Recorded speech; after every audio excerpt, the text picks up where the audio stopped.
महाराज जी, आपके चरणों में कोटि कोटि प्रणाम।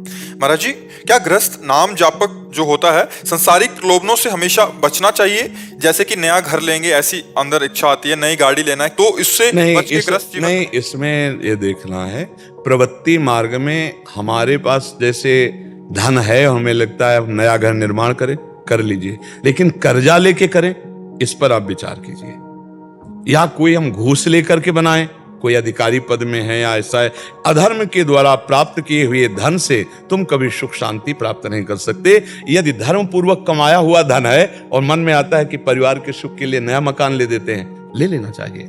परिवार को तीर्थ यात्रा कराना है या कहीं रिश्ते नाते में जाना, एक गाड़ी ले लेते हैं, पैसा है, कर लेना चाहिए। महाराज जी, विषय ऐसा है कि अगर कुछ नया लेना है तो उसमें चिंतन ज्यादा हो जाता है, तो ऐसा लगता है कि अपन मार्ग से भटक रहे हैं। नहीं, उसका चिंतन इस तरह से करना है कि हमारी ड्यूटी है परिवार सुख के लिए। तो जैसे हम ठाकुर सेवा में लगे तो सोचते हैं इत्र अच्छे से अच्छा श्री जी को लगाए, अमुक से अमुक अच्छा भोग लगाए। जैसे हमारे को पोशाक दिखाई जाती है कि ये श्री जी के लिए मंगला की पोशाक ठीक रहेगी, नहीं नहीं ये श्री जी लायक नहीं है, हटाओ इसको, हाँ ये श्री जी लायक है।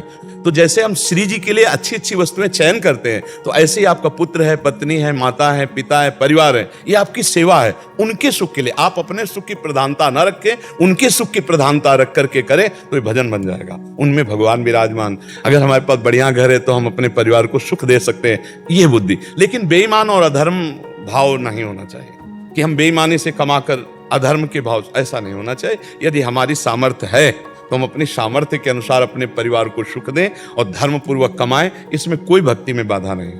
अपनी विलासिता का ध्यान रखें, अपनी विलासिता के लिए धन का दुरुपयोग ना करें, परिवार के सुख के निमित्त से किया हुआ वो भजन माना जाएगा। लेकिन जहां लक्ष्य है अंदर के चिंतन का, अपनी विलासिता का, देखो कुछ लोग होते हैं धन कमाकर विलासिता में, जैसे मदिरापान कर रहे हैं, पराई स्त्रियों के प्रति गलत पैसे का प्रयोग कर रहे हैं और नाना प्रकार के अन्य जो वो शम है कमाए हुए धन से। कभी कभी किसी शराब पीने वाले भाई से पूछा कि आप कितने शराब पी जाते हैं? 100-200 के तो पी जाते होंगे। बोले 1000 की पी जाते हैं। हम कहा अब बताओ, अगर 1000 रुपए का आप फल फूल सब्जी लेकर घर जाओ और सबको पाओ तो कितना परिवार सुखी होगा। आज के बाद कसम खाओ कि शराब नहीं पिएंगे। तो धन का वो दुरुपयोग है और ये धन का सदुपयोग है। तो उस धन का सदुपयोग करते हुए परिवार को भगवत भाव से मानते हुए नाम जप किया जाए तो हमारी भक्ति में कोई बाधा नहीं है। हाँ, हम अपने लिए जब कपड़ा खरीदेंगे तो कम पैसे वाला सोचेंगे, लेकिन जब पत्नी के लिए खरीदें बहुत अच्छा खरीदें जो खुश हो जाए, बेटे के लिए अच्छा सा, माता पिता के लिए अच्छा सा अच्छा, अपने काम चल जाएगा, अपना काम चल जाएगा। अपने लिए जब विलासिता की बात आवे तो उसमें विवेक प्रयोग करें कि अपना क्या, अपने तो भगवान के भक्त हैं, अपने को तो पता है सब नौटंकी नाटक माया का है, लेकिन वो लोग सुखी हो जाएंगे, वो हर्षित हो जाएंगे, तो उनके लिए वो विषय हम कर देते हैं, अपने निरपेक्ष रहते हैं। जैसे जो कम से कम अपना खर्चा बनाते हैं और उनके लिए अच्छी से अच्छी व्यवस्था करते हैं, ये सेवा बन जाएगी। उनके लिए जो योग्य है वही करना है, उनकी मांगों को हमेशा पूरा नहीं कर सकते।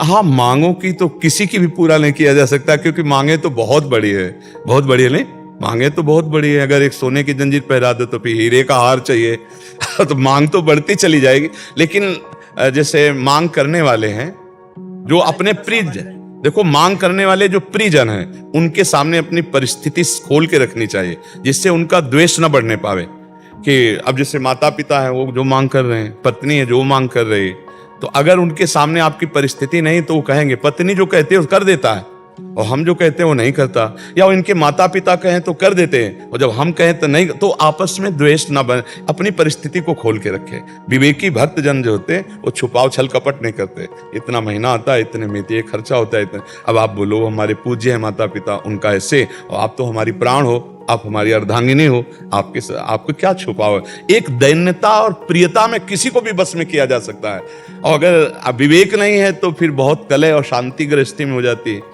धन्य है वो घर जिसमें झगड़ा ना होता हो, है नहीं। विवेक पूर्वक परिवार को संभाल के चले, वो बहुत बड़ा विद्वान, बहुत बड़ा ज्ञानी, बहुत बड़ा भगत है जो अपने परिवार को संभाल ले।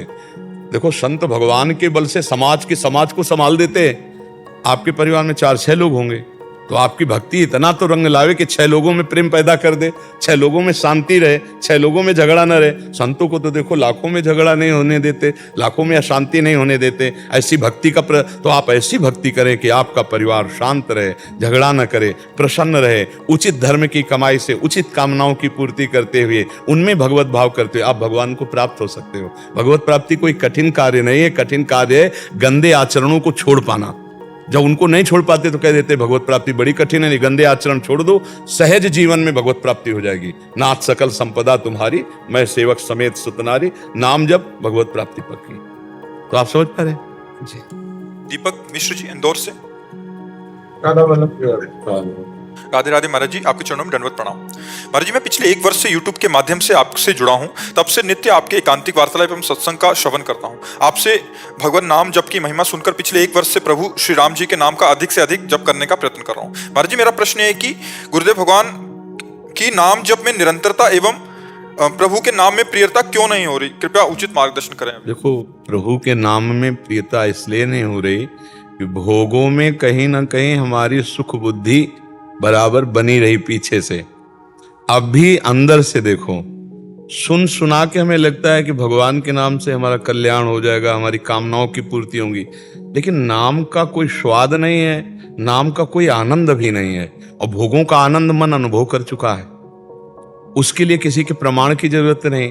हमारे शास्त्र कह रहे हैं कि भोगों में दुख है, पर मन अनुभव कर रहा है सुख, इसलिए वो भोगों का चिंतन तो स्वाभाविक कर रहा है। और भगवान का चिंतन जबरदस्ती कराना पड़ता है। अगर भगवान का चिंतन जबरदस्ती ना कराओ, छोड़ दो, तो भोगों का ही चिंतन करेगा। और आप जबरदस्ती कराना का प्रयास करो तो बीच बीच में भाग भाग कर भोगों का चिंतन, क्योंकि मन का स्वभाव बन चुका है कि भोगों का चिंतन करने से, भोगों को भोगने से सुख मिलता है। ये बैठ गया है हमारी बुद्धि में। एक ही है जिसे 4 का आ गया है। निश्चय करने के कारण बुद्धि का आ गया, संकल्प विकल्प करने के कारण मन का आ गया, और चिंतन करने के कारण चित्त का आ गया, और क्रिया को स्वीकार करने के कारण अहंकार का आ गया। इसे अंतःकरण चतुष्टय कहते हैं। पूरे डिपार्टमेंट में खराबी हो गई है। हमने स्वीकार कर लिया कि मैं पुरुष हूं, मैं भोगूंगा। मन ने संकल्प कर लिया कि भोगों में सुख है। बुद्धि ने निश्चय कर लिया कि अवश्य तुम जो कह रहे हो वही है। तो अब चिंतन उसी का बन रहा है। अब पूरे डिपार्टमेंट को बदल दे सो महात्मा, तो भगवत प्राप्ति। अब इसीलिए कठिन पड़ रहा है। पहले स्वीकृति बदले तो बात जल्दी बन जाए।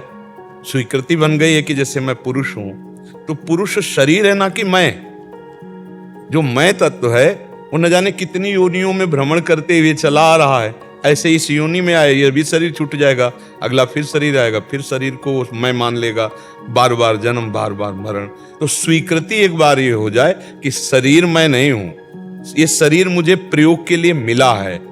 आप स्पष्ट देखिए, आपके प्रयोग की ये वस्तु है, ना कि आप हैं। शरीर आप नहीं है, क्योंकि कहते हैं वो निकल गया जो इसमें रह रहा था। अब शरीर में क्या, जैसे कोई पधार जाता है, घर के लोग रोते हैं तो कहते हैं भाई अब मत रो, जो थे वो तो चले गए। तो मतलब शरीर नहीं था वो कुछ था अलग। वही आप हैं जो आत्म तत्व है, जो भगवद अंश है। अब ये ज्ञान जब तक नहीं होगा तब तक भजन में मन नहीं लगेगा। जब भजन में महत्व बुद्धि आ जाती है, भजन में सुख बुद्धि हो जाती है, तो फिर चैन नहीं पड़ता, फिर रात दिन भजन होने लगता है। अभी प्रयास करके करना पड़ेगा। जैसे दवाई कड़वी, लेकिन मुझे ये पता चल गया कि इस दवाई से मेरा रोग नष्ट हो जाएगा, तो हम डॉक्टर पर विश्वास करके दी हुई दवाई पर वो जैसा हमें बोला वैसा हम उसका प्रयोग करने लगते हैं। ऐसे सद्गुरु वैद्य वचन विश्वासा और संयम या न विषय का आशा, सदगुरु रूपी डॉक्टर को बात मान ले, परहेज जो वो बता रहे हैं वो परहेज कर ले और दवा खा ले, तो निश्चित भवरोग से निकल जाएगा। एक साथ में